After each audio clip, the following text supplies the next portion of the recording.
Let's say we have an electrical heater with the uniform heat generation Q dot, and at the steady state condition, we reach to the condition that temperature on the left wall is TW1 and on the right wall is TW2.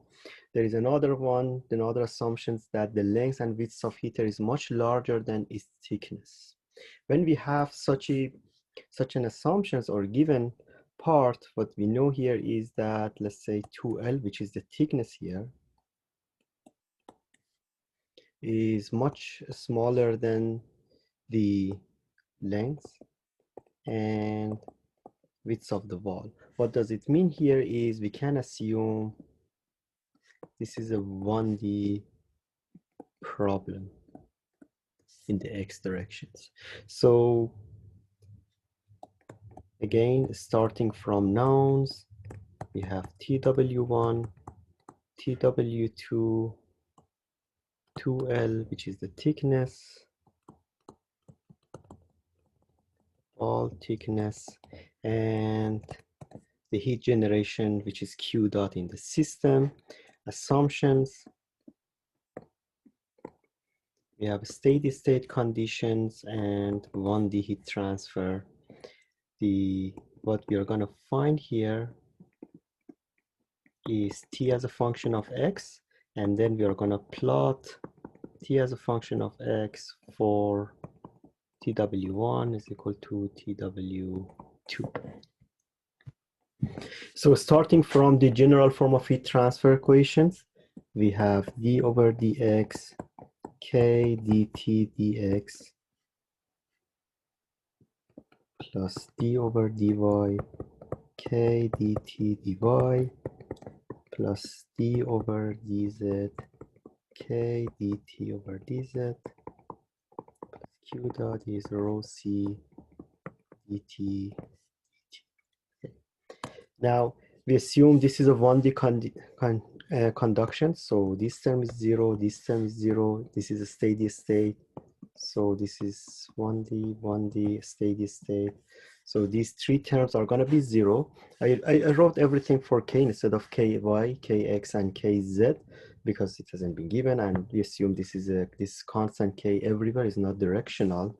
Now what's remain here is d2 t dx2 plus q dot divided by k is going to be 0. This is a second order ODE, and we need two boundary conditions for this problem. T is going to TW1 at x equal to minus L, and T is equal to TW2 at x equal to L. Now, if I take the integral, the first integral, what I'm gonna get here of the first equations that we have there, we are gonna get dt dx is gonna be minus q dot x, q dot over k x plus c1, and the second integral is gonna give us t as a function of x, which is going to be minus q dot over 2k x2 plus c1x plus c2.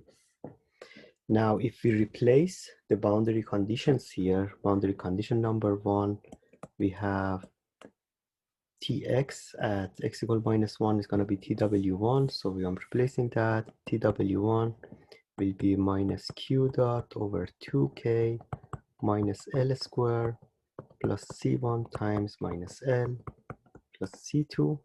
And the second boundary condition is going to be minus Q dot 2K L square plus C1L plus C2. From here, I can find out C2 and C1. C2 will be TW1 plus TW2 divided by 2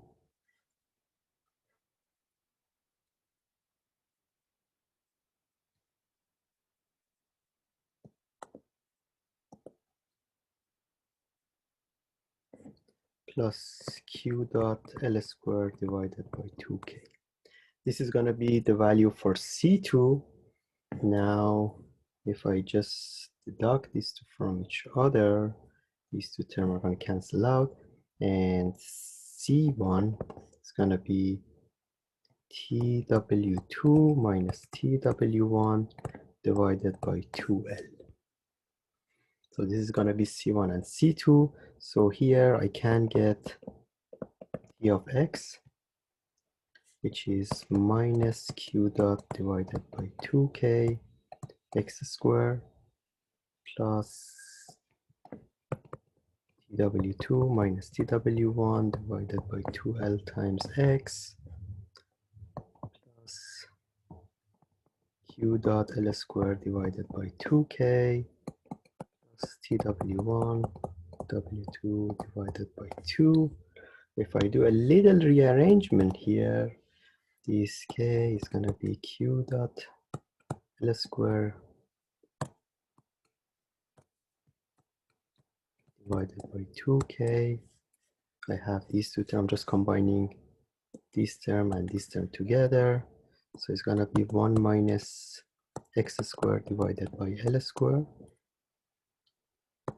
plus TW2 minus TW1 divided by 2LX plus TW2 plus TW1 divided by 2.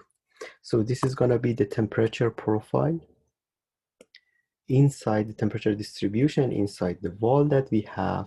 Now for the second part, when TW1 is equal to TW2, let's say is equal to TW, then our temperature profile is going to be Q dot L squared divided by 2K, 1 minus X2 divided by L2 plus TW. Now, if I want to plot that one, let's say this is our solid wall.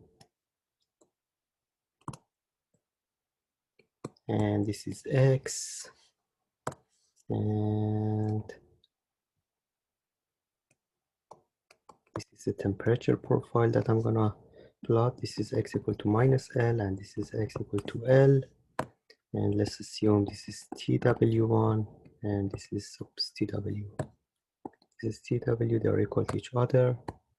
TW.